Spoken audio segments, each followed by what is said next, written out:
Welcome to Three Things. Our guest tonight needs no introduction, but the introduction is thing one, so I pretty much have to do it. He was the number one seed in the Old Heads region. He is number one on White Sox Dave's band list. He has a velvet sport coat that would make Don the Magic Wand jealous. He's the closest thing Bud Light Lime will ever have to a spokesperson. And the next time you think you've dropped the smartest tweet of your life, this man will be right there to tell you how fucking dumb it is.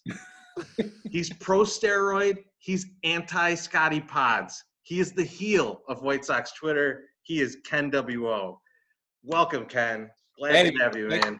Thanks for having me, man. I appreciate the introduction. Yeah. I am blushing. You said I might blush. I think I am after that.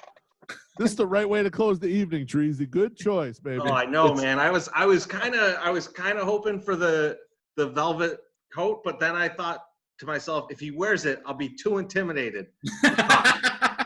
So I'm glad you kept it light, but I do like that you got the Bud Light Limes rolling. Oh, you know that, man. All the time. Hell yeah. I was just going to mention that when we did the podcast together, we had invested in some Bud Light Limes for KenWO, and then he also brought some. And so at the end, before we're getting ready to do the old post-game show, your entire island in your kitchen had like 60 Bud Light Limes just chilling on it. Like, we should have gotten a picture of that shit. I think we missed out an opportunity there to really kind of try to get the Bud Light Lime sponsorship going for ourselves. That's true. And some real talk here, like, everyone will trash on Bud Light Lime, and it's easy to do, and you talk shit. And I know John Oliver did some funny stuff with Bud Light Lime, but man, I don't mind them, man. I had a lot of them that night. They're pretty good. They're a summer beer for sure. They're refreshing. Yes. They're a little sweet. They're refreshing. It's nice. I'm not gonna hate on them. I'm just not gonna do it. Once you get rolling, man, you can't stop with them. That is true. Ken, earlier in the first one that we did tonight, Miller Chill was brought up. Have you ever had a Miller Chill, and what were your thoughts about it? I have had a Miller Chill. I think I've actually had Miller Chill first before I had Bud Light Lime. Yeah. I liked it. It was fine, but then I like Bud Light Lime a little better. So that became the official KenWO beer. The official beer. Yeah. Of the KenWO. And Nice. allegedly, the Miller Chill is like the fucking woolly mammoth that's extinct now, so you can't get it anyway. So you got to go Bud Light Lime. Yeah, I haven't seen a Miller Chill in a long time. I think the last time was at a pool in Vegas or something like that. That's probably the only place it's available. Yeah. Strip clubs in Vegas. Yeah. It's either that or Bud Ice and they're both on tap somehow. And they both cost like $15 a can. I was going to say, it's $17 at the Venetian pool right now. All right. Well, that was thing one. Ken, what is thing two? All right. Thing two, I was thinking about it. I'm a history guy. I like sports too, obviously. We've been watching so many old clippings of different sports, whether it's The Last Dance or whether it's MLB Network from Tony Gwynn or whatever has been on. So if you could choose to go to a sporting event in any time in history, and it doesn't have to be the White Sox, could be any team, where are you guys going? Wow, that's an incredible one, and there's a lot to think through. Do any of you guys got one? Yeah, I got one. Oh, go ahead. Okay. Yeah, I'll lead off. I think what would have been probably the coolest for me, and it would have ended in heartbreak, but it would have been the '89 Final Four, and went and saw Illinois in the Final Four and lose that game. Just because it was a stepping stone to getting into college sports and then just kind of sports in general, because it was before the Bulls the Bulls were still big and they were getting there, but that was like the first team that I just was like really rah for. And being so contrarian, it took me a little bit of time to get into the Bulls, because you're like, oh, everybody likes the Bulls, everyone likes Jordan, so it's like, I don't know. But yeah, no, that definitely would probably be what I would do. Over 2005 too. In 2005, I felt like I probably could have done it had I put some effort into it, and just paid for it. But I just didn't do it. But definitely, I definitely think the '89 Final Four would have been fun. That's cool. So Yeah. I can go. Ken, I know this ain't your team, but I would have definitely, if I could go back in time and go to a game, I'm going to Super Bowl 20. Okay. And here's the thing about it. So you got, not only are the Bears in the Super Bowl, I'm a big Bears fan. I think like a lot of people from Chicago would have gone down on this because it's, you know, you can do it straight shot drive or you could fly. It's pretty quick. And so I think we would have had a good contingency there. But also, the Bears beat the shit out of the Patriots. So it's not even like a nail biter. Like you could just enjoy it the whole time, just watching them kick some ass. And then you leave and the post game is on Bourbon Street. Mm-hmm. Like you can't get much better than that. Like that's, so I think between the Super Bowl victory, plus that's the 80s. There's no internet. There's no like Twitter, nothing. The players are definitely on Bourbon Street with you. It would not be hard to drink with Dan Hampton that night. Like I assume you have to, because he's going to drink everything on the entire street. So I would go for that one.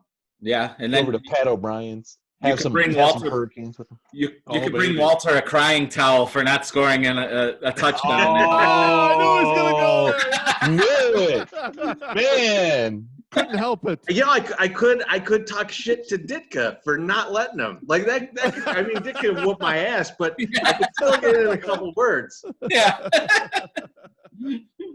Man. I had a couple choices in my mind, but I think to me this is probably the most obvious one. There's nothing better than being on the road with your team when they whoop someone's ass and you're amongst all the other team's fans. And Treasy, all the places we've been, we get into some shit every single city, and we're not confrontational people, but we do cheer for our team. And if you want to say something, we're going to tell you, fuck you. So there would have been nothing better than in 1991 to be in Auburn Hills at the Palace. The Bulls are clinching against the Pistons. I would have had middle fingers blazing. I would have been screaming in the crowd, and we definitely would have gotten some fucking shit in that game 4 when they had to sweep. I might have taken my pants off. Like that, to me, you go on the road and there's less of you, and fuck the other team's fans, especially in their building. We're taking the shit all over you, and I debated between that, Treasy, and the 1984. The Bears going into Washington when Washington was big shit in the playoffs and beating them, that would have been fun too. Going to DC, kiss my ass, and we're coming out here with a win. That's the shit I want to be a part of. When you were building it up, I was actually thinking maybe we were talking 2005 in Houston. That's what I thought too. That's a strong play, but I thought it was a little too obvious. And also, Houston just doesn't give you the like. Right. No, you don't get the fan. Fuck those fans. They're weak as hell. I want to go to Detroit where I might get killed. Yeah, because I'm too loud. You got to take some risk with this shit. The Detroit call is 10 times better than the Lakers call, right? I mean, like the Detroit, there was a huge rivalry there. It would be fantastic. Yeah, I agree.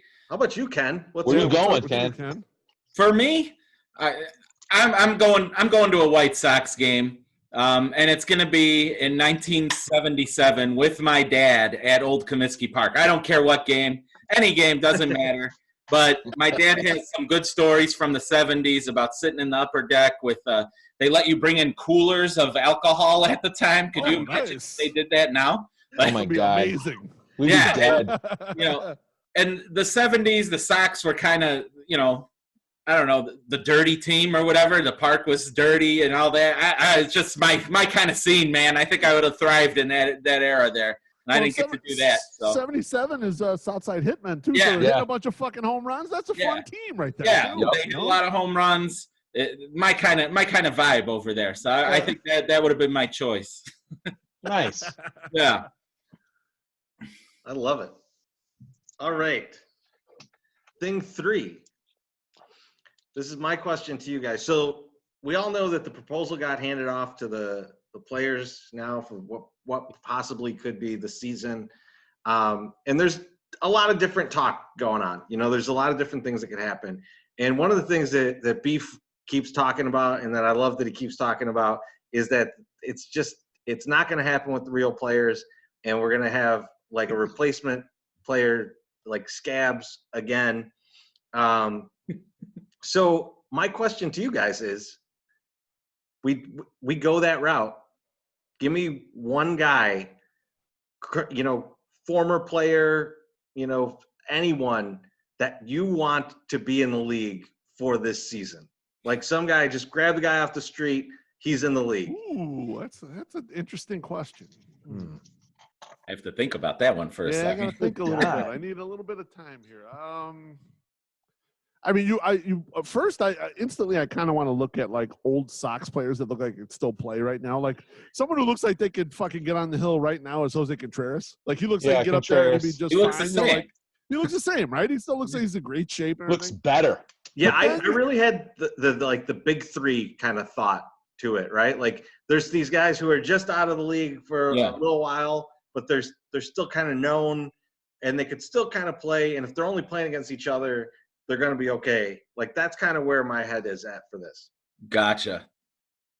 Yeah, and then the other thing is like you could just take someone who's even older than those guys, but is just a tremendous fucking athlete, and you're like, they could probably pull this off and still be entertaining. So that kind of leaves you in a spot where I don't know.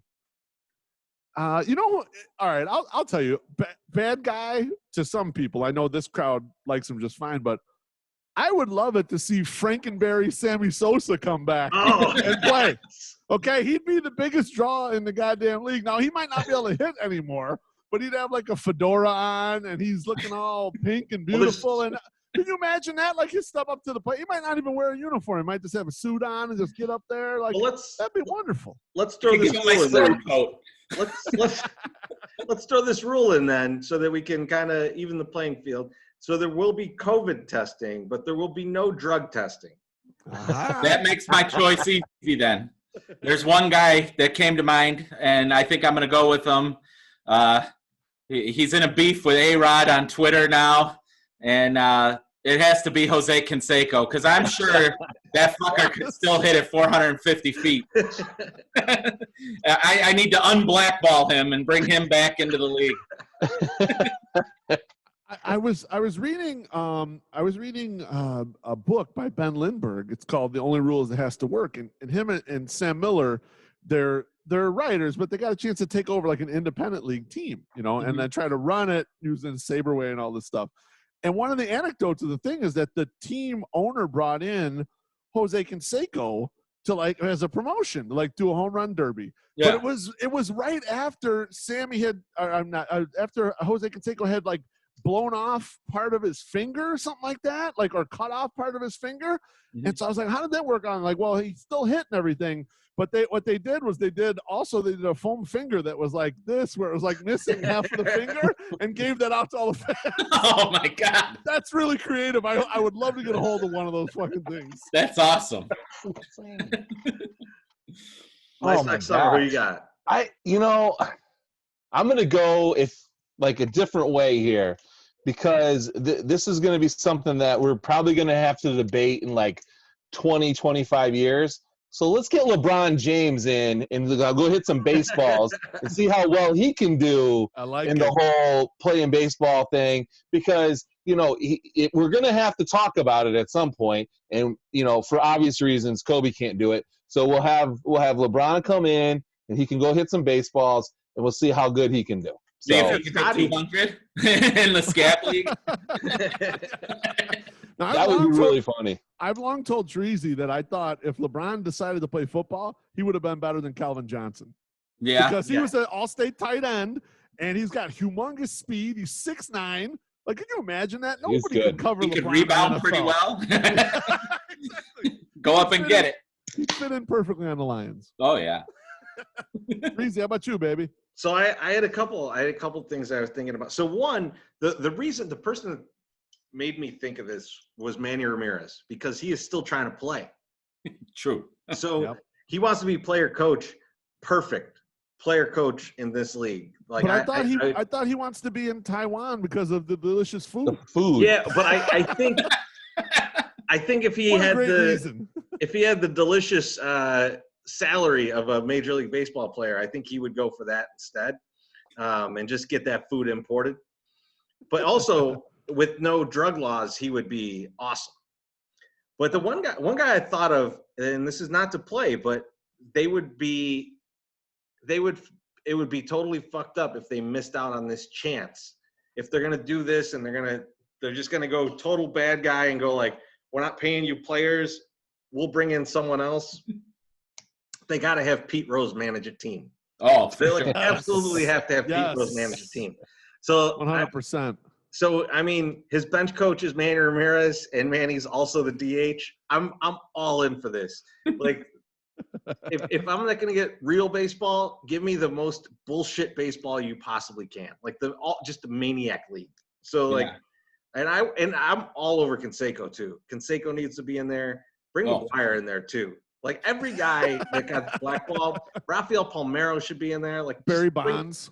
Barry Bonds. Roger Clemens. Barry. Like, Clemens is Palmeiro was trying to come back last year, right? Or 2 years ago, whatever it was. Clemens and his kid, same team. Yep. Bring back Julio Franco. I think he still probably wants to play too. He's 71 years old. He's the same age as Ahmad Rashad, but they both look like they're in their 20s. Yeah, right. I want Courtney Hawkins and Jordan Danks in the outfield too. Oh, you could do that. A bunch of former number ones that never panned out. You know, first rounders. Like you could have a first rounder league. They could just be all first rounders. Yep. Nick Madrigal could play. Oh, I'm sorry. Yes. When you were first talking about it, I thought you were going to say, name somebody from Sox Twitter that you want to see it. So I got to go with the low-hanging fruit in there, and I'm putting White Sox Dave on the mound so I could cheer against him. I mean, thrown out of the game in the first inning. Everyone knows that. I'm going to tell you, like, all the guys we picked, I'm pretty sure could take Dave Yard. I'm just going to throw it out there. Yeah, for sure. So. Including Especially Pete LeBron. Rose. Especially LeBron, though. Oh, yeah, definitely LeBron. Oh, LeBron for sure. They should have, like, one team of all basketball players. Scottie that would be out awesome. there. LeBron, just get everybody. Everybody who needs a check, get them on that team. Yeah, LeBron needs a check. Well, no. LeBron is the draw. Yeah, he's the draw. Then the rest of them, you know, we're getting guys from the big three. We're getting Scottie Pippen. Anyone who's doing a documentary it needs money. So okay, Craig I completely forgot that Joe Klein was on the Bulls until he like appeared for 1 second in that one documentary. He needs to be out there. Joe Klein should be in the big three. Now that would be pretty sweet. Yeah. And I'm gonna put this out here, and the only person that's gonna get it is Chirizi, but like Jud Bushler looks like he like was in the rentals now. Oh, like he's got no hair and he's got those weird glasses. Like he looks like the dude from the Weezer that split and had his own band. So the move. Judd's a very West Coast dude, man. Like I remember, like he was like a pro volleyball player too, right? Yeah. Yep. Yeah, he's looking kind of rough. Not AVN tour, AVP tour. Yeah. He could jump, but man, he looks weird. The no hair thing, I think, is the bad. Yeah. I would never be able to pick him out if they didn't say that it was Jud Bushler. I'd be like, "Who the fuck is this?" That's actually a good game. You take random Bulls from the '90s and put them in like a group picture, and do it like a Where's Waldo. They're like just downtown Chicago, and you put them in the middle there, and see if anyone can pick out the random Bulls player. But make it so you can't see that they're like 7 feet tall. Then they'll even a playing field. Bill Wennington, you could pick out. Yes. Mm-hmm. Stacey King, you could pick out because he's like 400 pounds. Yeah. Oh man. Scott Burrell looks like he could play running back for an NFL team. Oh man. Yeah. Now Imagine Michael Jordan calling you a hoe. Man. I thought Scott Burrell was also drafted in baseball. I thought he also played. Oh really? I think so. Really? I mean, I don't think he played, but I think he played in college and shit. I think he was actually drafted for both sports and then ended up in basketball. I mean, good athlete and everything, but once the 90s Bulls were gone, it was kind of like, that was it for his career. When Jordan was saying that he likes to party and all that's true, because I was in Vegas and Scott Burrell was there and we picked him out somehow. And I was talking to him for a little bit. He was fucking hammered. My favorite thing about this whole documentary series has been that Jordan is talking about every motherfucker that is drinking too much or doing cocaine, and the entire interview, he has a gigantic glass of whiskey, like sit next to him. He couldn't last the 2 hours they're gonna interview him that day without crushing some whiskey. But fuck all these guys for all they're drinking. That's a stogie. He's got like a big cigar there too, doesn't he? Oh yeah. Oh yeah, I absolutely. mean, hell, he's sitting in his locker with a baseball bat, smoking a cigar before he's going to go play a game. For Christ's sake! I mean, the I number don't one think thing. That day either. The number one thing you learned about Jordan in this documentary is he's the biggest fucking snitch on earth. Like, shut the fuck up, Michael. These guys want to do some shit, all right? God damn it. Let them get away with it, man. Just having a little fun, blowing off some steam, and you got to be talking out of school there about Scaparella and all this shit. Son of a bitch. But they turn the whole table on the thing and be like, Horace is the guy who's the guy who talks all the shit. He tells the reporters this and that. It's like, what? Man, I didn't think that I would still respect Jordan as much as I did by this point in the documentary. So unless there's some really big goofy shit coming out, it's like this has been a win-win for him so far, because I thought it was going to be much more detailed about how much of a dick he is. That it is not really. Doesn't seem like he was that big of a dick. The thing is he is that big of a dick, and they've shown it all. But he's incredibly charismatic, so you don't even care that he's a huge dick. That's what it is, you know. Yeah. And the results, right? So because the whole defense of him being a dick is, I'm being a dick to make these guys better. Yeah. Right. Like I'm being an asshole to Scott Burrell because he needs to learn to deal with the Dennis Rodman type players that are in the NBA. Right. You know? Yep. And that's like his selling point of it. Now, I'm sure there's tons of other teams that have had success where the guy's not a fucking asshole to everybody. Yeah, right.